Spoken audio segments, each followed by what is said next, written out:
Hello everyone, good morning. আমি Anumita, blogger অনুমিতাতে তোমাদের সবাইকে জানাই অনেক ভালোবাসার অনেক স্বাগত।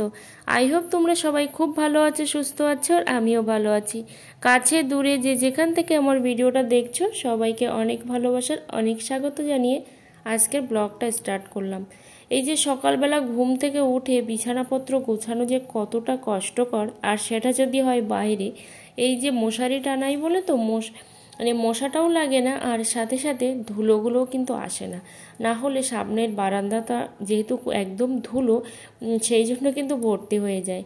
তো এখন তো আমরা মানে বারান্দাতে ঘুমাই, তারপর হচ্ছে ফ্যান চালাই। একটা সময় ছিল যখন কিন্তু আমরা প্রত্যেকেই, মানে আমাদের গ্রামের প্রত্যেকটা মানুষই কিন্তু উঠোনেই ঘুমাতো। হ্যাঁ, মানে তখন তো আর কারেন্ট ছিল না, 2012 সালের আগ পর্যন্ত কারেন্ট ছিল না, তারপর হচ্ছে ফ্যান ছিল না, শুধুমাত্র হাত পাকা দিয়েই কিন্তু আমাদের চলেছে। কারেন্ট এসেছে তো 13 সালে। তো তারপরের থেকে মানুষ তো তারপরেও তো প্রত্যেকের বাড়িতে সাথে সাথে কারেন্ট নেয়নি, ফ্যান চালায়নি। এই করতে করতে মানুষ যত দিন যাচ্ছে না তত কিন্তু উন্নতি করছে। তো উন্নতি আর কোথায়, শুধুমাত্র খারাপ কিছুই তো হচ্ছে। এই উন্নতিটা হয়েছে যে ফোনটা মানুষের হাতে হাতে এসছে, তার জন্য ছেলে মেয়ে বা মানুষজন যেমন বকাটেও হয়ে যাচ্ছে, সাথে সাথে ভালো কিছু হচ্ছে। কারণ সব কিছুরই যেমন খারাপ দিক থাকে, সব তেমন কিন্তু ভালো দিকও থাকে। তো এখানে আমি ঝাড় দিয়ে নিলাম তোমাদের সাথে গল্প করতে করতে, আর ভাবছিলাম যে আমি স্নানটা করে তারপর ঠাকুর পূজাটা আজকে দিয়ে দেবো, কিন্তু আমার হাজব্যান্ড বলছে না, আমি সকালবেলা দিয়ে দিচ্ছি, তুমি পরে দিয়ে দিও। তো মুরগিটা দেখো, এর কিন্তু গলাটা অপারেশন করেছিলাম সেই মুরগিটা। আর হ্যাঁ, যে দিদিভাইটা আমাকে কমেন্টে বলেছো যে আমাকে চীন হাঁস পুষতে, আসলে কি বলো তো, হাঁস না আমি ঠিক পুষতে পারি না, সত্যি কথা। কারণ আমার হাজব্যান্ড একদমই পছন্দ করে না, আর ওই হাঁস তোলা ফেলা মনে হয় একটু হলেও কষ্ট আছে। কিন্তু তুমি যেহেতু বললে যে জলে যায় না, জলের প্রয়োজন হয় না, তাহলে একটা সুবিধা হতেই পারে। কিন্তু আমি তো গ্রামে কখনো চীন হাঁস দেখিনি। তো এখন জিনিসপত্র সব নিয়ে চলে আসলাম। গতকালকে এইগুলো সব বের করে রেখেছিলাম জমা করে, কিন্তু শরীরটা এতটাই খারাপ ছিল যে আমি এগুলো কাচতে পারিনি। তো সেই জন্য আজকে সকাল সকাল নিয়ে চলে এসেছি।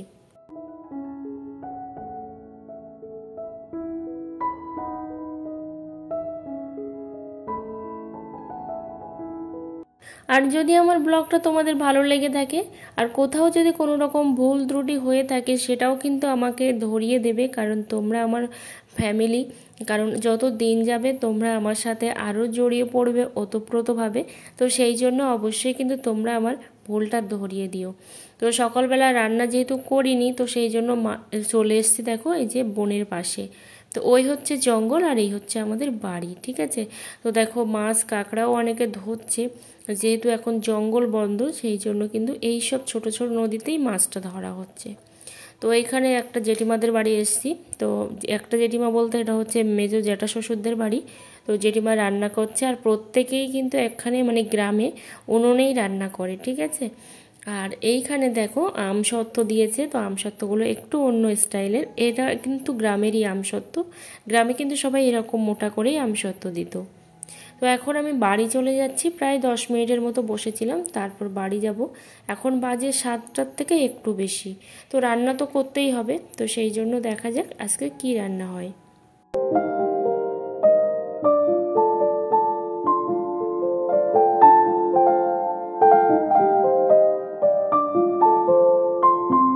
তো ভাবলাম রান্নাটা যখন এখন করব না, মা শুধু ভাতটা করেছে আর একটা ভাজা বোধহয় করেছে, মানে বেগুন ভাজা। তো সেই জন্য ভাবলাম যে না, সব কিছু গুছিয়ে নিয়ে তারপর হচ্ছে আমি রান্নাটা করব। কিন্তু আজকে কি রান্না করব, রবিবার মাংস বলছিলাম, মাংস নয় মাছ বলছিলাম, কিন্তু আমার হাজব্যান্ড বলছে না, মাছ খাবো না, কারণ মাছ খাওয়ার কেউ হয় না, সমস্ত মাছ আমাকেই খেতে হয়। তো সেই জন্য মাছ হবে না। তো তারপরেও দেখি একটু চেষ্টা করতে হবে। তো জিনিসপত্রগুলো মেলে দিই, কারণ প্রচণ্ড রোদ্দুর হচ্ছে। আর হ্যাঁ, তোমরা কিন্তু আমাকে কমেন্টে বলেছিলে যে তোমাদের অনেকেরই কপিরাইট এসছে, তার জন্য মানে কপিরাইট সং ইউজ করেছো, মানে সংটা তো কপিরাইট সেটা বুঝতে পারোনি, তো সংটা ইউজ করার পরে কপিরাইট এসছে, তার জন্য তোমরা ভিডিওটা ডিলিট করেছো। তো তোমাদেরকে বলবো যে না, তোমরা ভিডিওটা ডিলিট করো না, কারণ ভিডিও ডিলিট না করেও কিন্তু কপিরাইট যে সংটা আসে না, সেটা কিন্তু রিমুভ করা যায়, ঠিক আছে। তো সেটা কিন্তু ক্রোম ব্রাউজারে গিয়ে রিমুভ করতে হয়। তোমরা চাইলে একটা টেক চ্যানেল দেখে নিতে পারো, কোনো একটা টেক চ্যানেল সার্চ করে। আর না হলে যদি তোমরা আমাকে কমেন্টে বলো যে কিভাবে কপিরাইট সং রিমুভ করতে হয়, যদি কপিরাইট দিয়ে দেয় সেই ভিডিওতে, তো কিভাবে সেটা রিমুভ করতে হয়, তাহলে কিন্তু আমি একটা ভিডিও দিয়ে দেব যে কিভাবে কপিরাইট সংটা হচ্ছে রিমুভ করতে হয়, ঠিক আছে। সেটা কমেন্টের উপরেই ডিপেন্ড করে কিন্তু আমি ভিডিওটা তোমাদেরকে দেব। আর হ্যাঁ, তোমাদেরকে আরও একবার বলবো, যারা ভিডিও করছো কন্টিনিউ ভিডিও করে যাও, ভিডিওতে ভিউ আসুক আর না আসুক, কারণ আমি যে ভুল করেছি তোমরা কিন্তু সেই ভুলটা করো না। আর প্রত্যেককে একটাই রিকোয়েস্ট করব, প্লিজ তোমরা এই সাপোর্ট করো। এই কমেন্টটা তোমরা করো না, এটা হচ্ছে স্প্যাম কমেন্ট, ঠিক আছে। এই কমেন্টটা তোমরা করো না, তোমরা অন্য টাইপের কমেন্ট করো, তাহলেই কিন্তু এখন মানুষ অতটা কিন্তু বোকা নয়, বুঝে কিন্তু সবাই যাবে।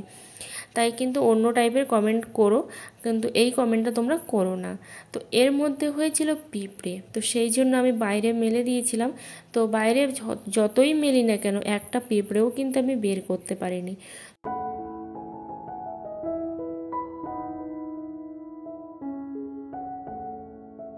ফাইনালি দেখো, এখানে আমার হাজব্যান্ড নিয়ে এসেছে চিকেন, তো চিকেনটা রান্না করব, কিন্তু তার আগে আমি গুছিয়ে নিলাম। আর আজকে হচ্ছে অনেকটা লেট হয়েছে।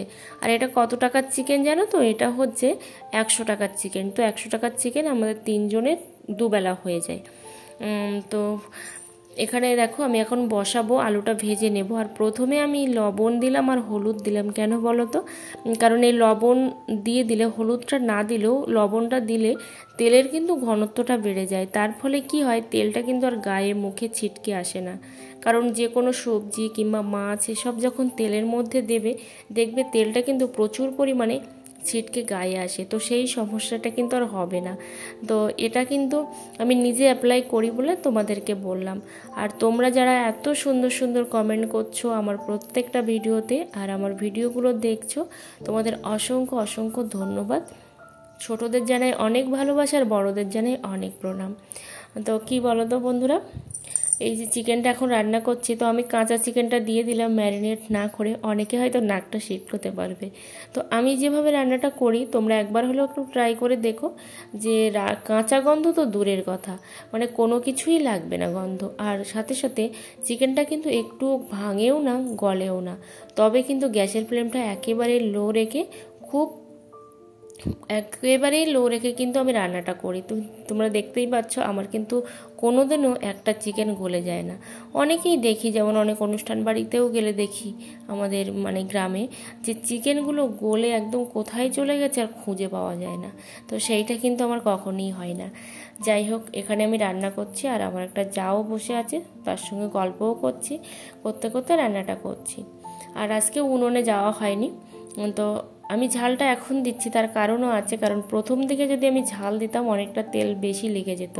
কারণ ঝাল দেওয়ার ফলে কি হতো, তেলটা কিন্তু কড়াইয়ের গায়ে লেগে যেত, ভালো করে কষাতেও পারতাম না। তো সেই জন্য আমি ঝালটা পরে দিলাম, যাতে করে কষানোর পরে এই ঝালটা কিন্তু আরও মানে বেশ কিছুক্ষণ কষানো হবে। ঝাল আর আদা দিয়েছি, কারণ হচ্ছে লাস্টের দিকে প্রায় 10 মিনিট থাকতে আমি ঝালটা দিয়েছি, যাতে করে ভালো করে ঢুকে যেতে পারে। তো আমার প্রসেসটা অ্যাপ্লাই করে দেখো, যে রান্নাটাও যেমন টেস্টি হবে, সাথে সাথে অল্প তেলেও কিন্তু তোমরা রান্না করতে পারবে। তো এখনও আমি স্নান করিনি, আজকে যে এতটা বেলা হয়ে যাবে ভাবতে পারিনি। আসলে যখন বলি যে আজকে খুব তাড়াতাড়ি করবো এই কাজটা, সেদিন কিন্তু আর কোনো কাজই হয় না।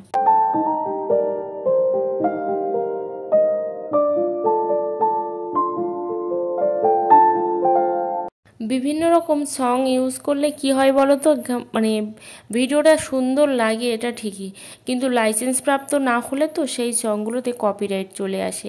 আর এত টেনশন করেই বা কি হবে বলো তো? আমি তো এটাই মনে করি, কারণ অনেক ভুল করেছি, আর অনেক ভুলের থেকেই এটা আমি শিখেছি।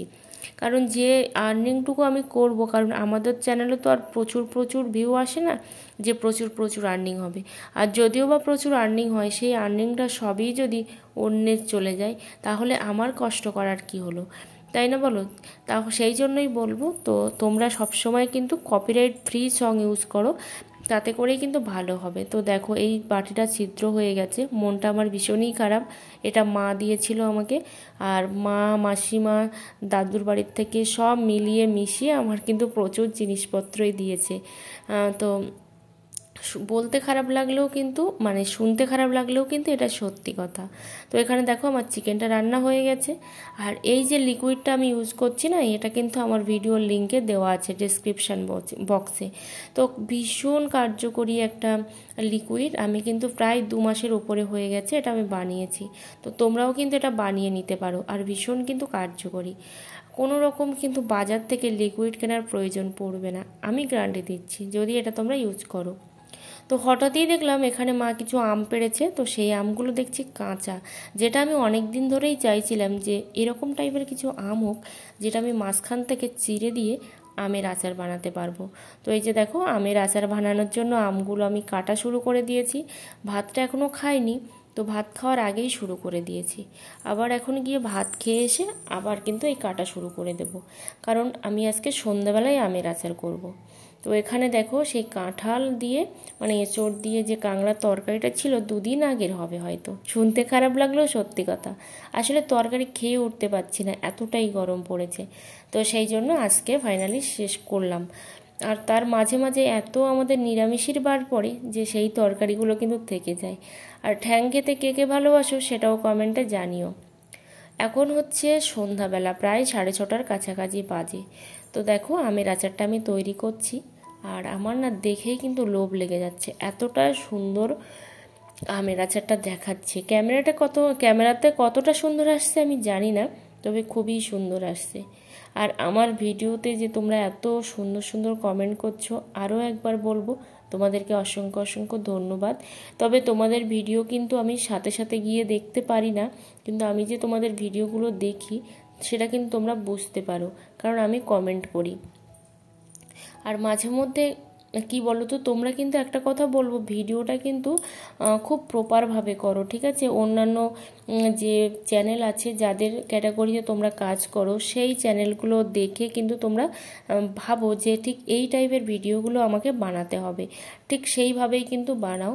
অনেকেরই দেখি যে স্ট্যান্ড নেই, প্রচুর পরিমাণে ফোন নড়াচড়া করছে, দেখতে কিন্তু খারাপ লাগে। যেমন সীমা ব্লগ, ওই দিদিভাইটার ভিডিও প্রচুর পরিমাণে নড়াচড়া করে। তো আমি কিন্তু খারাপভাবে বলছি না, তো তোমাদের ভালোর জন্যই বলছি, কারণ আমারও এখনও কিছুই হয়নি, এটা আমি জানি। আমি এখনও 1000 সাবস্ক্রাইবার কমপ্লিট করতে পারিনি, 4000 ঘন্টা ওয়াচ টাইম কমপ্লিট করতে পারিনি, এটা ঠিক কথা। কিন্তু তারপরেও কি বলো তো, প্রপার ওয়েতে কাজ করে গেলে আমার মনে হয় একদিন সবই ঠিক হবে। কারণ ব্যর্থতা না আসলে সফলতাও আসে না। তাই সফলতার মুখ দেখতে গেলে অবশ্যই আগে ব্যর্থ হতে হবে, না হলে কিছুই শেখা যাবে না। আর আমি বহু ব্যর্থ হতে হতে এখানে এসে দাঁড়িয়েছি। সব শিখে গেছি সেটাও বলবো না, কিন্তু যে অনেক কিছুই শিখেছি বা এখনও শিখছি বা ফিউচারে শিখবো সেটাও কিন্তু বলতে পারি। তো এখানে আমি ভাতটা বসিয়ে দিলাম, আর ওদিকে আচারটা আমার প্রায় কমপ্লিট হয়ে গেছে। তো আচারটা করতে করতে আমি ভাতটা বসিয়ে দিলাম। আর এখন যাব আবার স্নান করতে, কারণ খুবই গরম লেগে গেছে, আর আমার কিন্তু সকাল থেকে এই ধরে 3বার স্নান করা হবে। তো সেই জন্য রান্নার পরে স্নানটা করব। এখানে আচারটা কেমন হয়েছে অবশ্যই কমেন্টে জানিও। আর ভিডিওটা এই পর্যন্ত, তোমাদের সাথে দেখা হচ্ছে পরের কোনো ব্লগে। অনেক ভালো থেকো, অনেক সুস্থ থেকো, আর অনেক শুভকামনা রইল তোমাদের সবার জন্য।